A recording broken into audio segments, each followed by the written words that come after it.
everyone, it's Jem. I hope you're all doing well. Today I'm going to be doing Sassy Colouring's colouring habits, and I was tagged by Nikki in Niagara, so I'm going to get that done today. I'm just going to do a little bit of this page from Ivy and the Inky Butterfly by Joanna Basford while I answer the questions. And I have a little cup over here. I'm trying to be organised. I've just selected a few colours that I want to use. And yeah, oh, look how small my little Dawn ink tent is getting. Oh, so cute and well loved. So the first question is, do you have a certain place for colouring? I do have a certain place for colouring. I'm actually quite particular with where I colour. I've got to be really comfortable, and preferably I like it to be really quiet.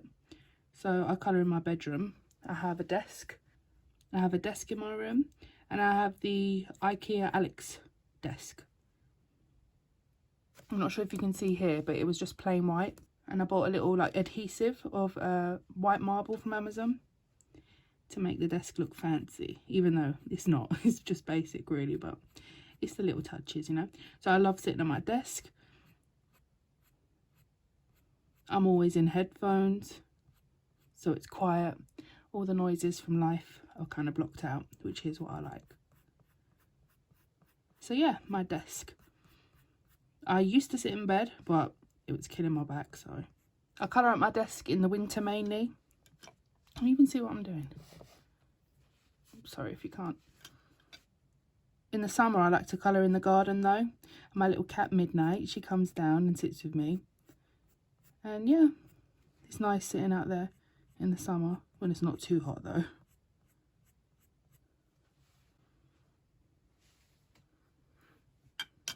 So the next question is, what time of day do you feel most inspired? Definitely at night. Definitely at night.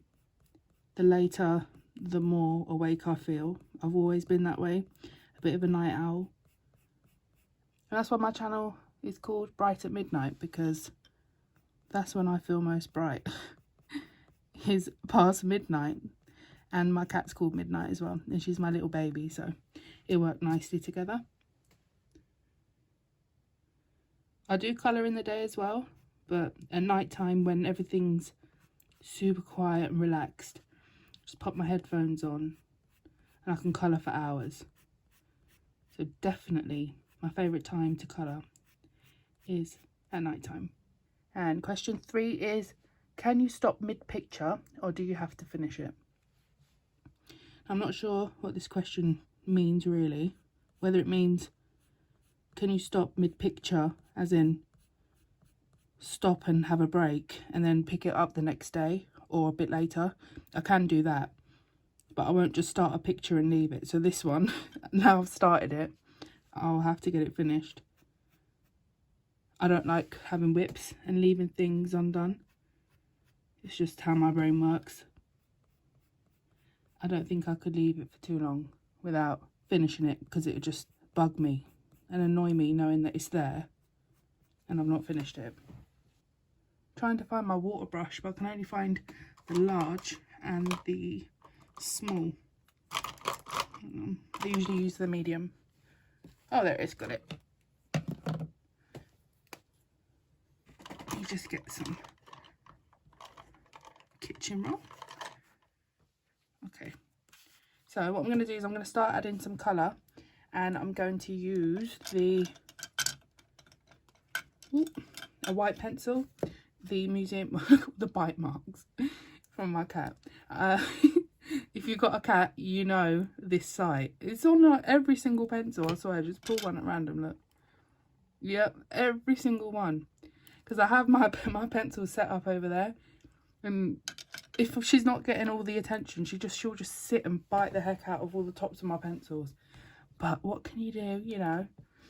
I'm not going to shout at her every time, or else I'll never stop. Okay, so right, so what I'm going to do is I'm just going to add some colour to this, and then I'm going to go over with some of the Museum Aquarelle pencil in white to blend it out. So the next question is, do you eat or drink while colouring?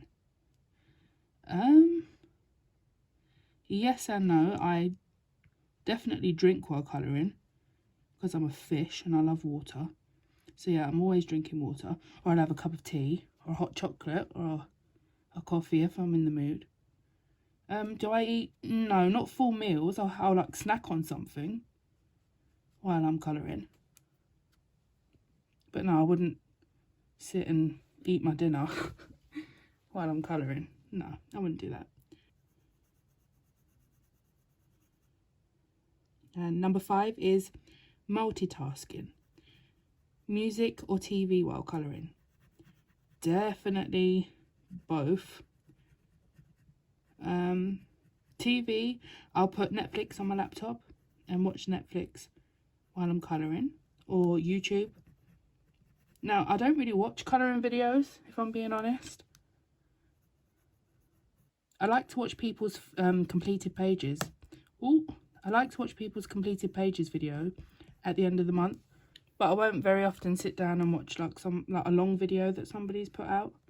And I think that's why I've been asked to make colouring chats, but I'm not really very chatty, like to myself. I can't just sit and talk to myself. I'd feel really uncomfortable. I have bad anxiety, and that's not something that I'd be comfortable doing. Not right now anyway. Maybe I'll get more confident. But at the moment, yeah, I'm not confident to just sit there and waffle. Even though I'm doing that now, but there's questions, you know.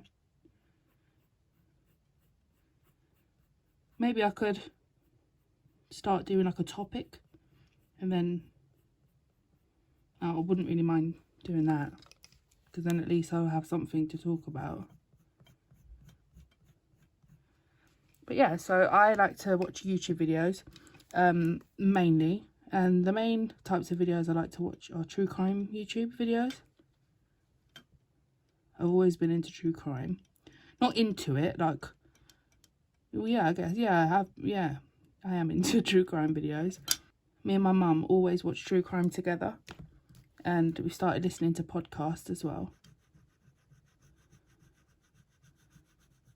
Well, I've introduced her to podcasts, so I like to listen to podcasts, watch true crime YouTube, and watch Netflix from time to time.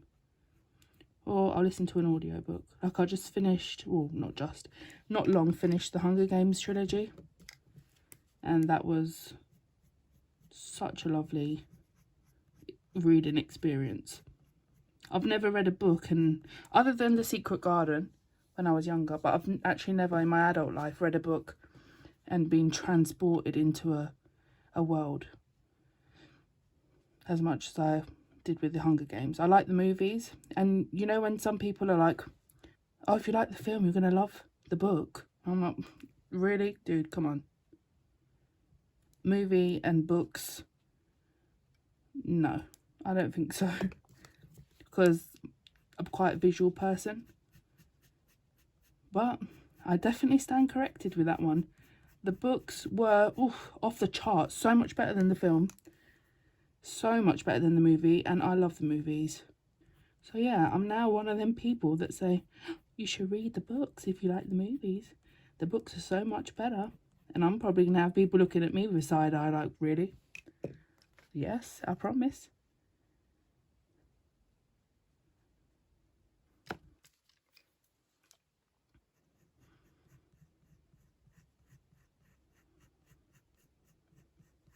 Okay, so the next question is, one picture at a time or multiple? Definitely one. I can't concentrate. I can concentrate and do loads of different things at once. Like I can multitask. But as far as having one picture that I'm doing and then moving on to another one, or having like 3 on the go, no, I can't do that. It kind of ties in with the other question. Can you stop mid-picture and like move on to something else, or do you have to finish it? No, I can't do that. Well, I can, but no, I don't do that. Okay, number 7 is, do you colour at home or do you take it on the go? I colour at home pretty much exclusively, but I have coloured on the train before. And funnily enough, it was Ivy and the Inky Butterfly that I coloured on the train. It was a 3-hour journey from London to just past Birmingham. And that was a very, very long trip. And I couldn't help myself. I was like, oh, this is so boring. I need to get my book out. So I moved from a single chair to a table chair. And the person sitting opposite kept looking at me colouring. I felt a bit judged. And then when they got off to leave, they tapped me and I took my headphone off. I was like, oh, that's so pretty. What book is that? So that was nice. Number 8 is, do you try to convince people in your life to start colouring? I don't know about try to convince them. Then again, the people in my life probably would say, yes, she has tried to convince me. But I only try to convince people if they're like, oh, it's lockdown, I'm so bored. I'm like, well, get a colouring book. I promise you, you'll love it. It's really relaxing. Or if somebody's particularly stressed or going through some sort of depression or something, I'll recommend it them. No one that I remember has actually listened to me though. So, yeah. But I think a lot of people don't really have the time to sit and colour. Well, some answers that I've had from people is, oh, I don't have the patience for all that. So, yeah. It's been out of focus this whole time. Oh, you're joking me. Has it? Hopefully not. But yeah, I will kind of not try to convince people, but I definitely do recommend colouring books to people in my life that I think it would benefit, because it's benefited me a hell of a lot. Do you go back and look at old pictures? No. Yeah, I do on my Instagram. I will scroll down my feed and think, oh, look, this is where I started. But in physical copies of my books, no, not really. I don't sit and go through them. But if I flick past a page, I will have a look. And I usually think, oh, like sometimes I'll get inspiration from pictures that I've done before. Like, oh, I really like this colour palette. Let me try that again. And that sometimes works out nicely. But then sometimes I look at a page and I think, what was I thinking? But then it's nice to see that you've improved. So, yeah. The next question is, if you aren't colouring, what other hobbies do you have? I like listening to audiobooks. I like to sing, listen to music. I love watching true crime documentaries.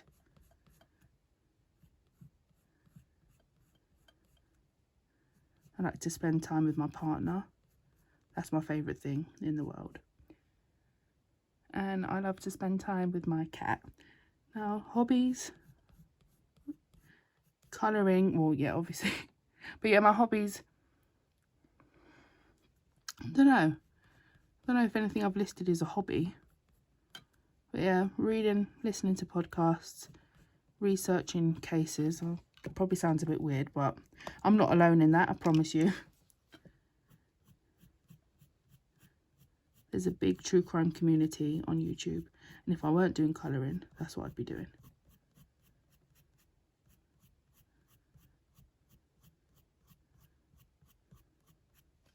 That's the end of the tag. I haven't got very far, but yeah. Leave me a comment downstairs and let me know what your hobbies are. If there's anything that you recommend. We might like similar things. Or any audiobooks. If you've got any good books or any good true crime YouTubers or podcasters, let me know down below and I'll check them out. Have a lovely rest of your day, guys. Take care. I'm going to carry on with this now. Bye.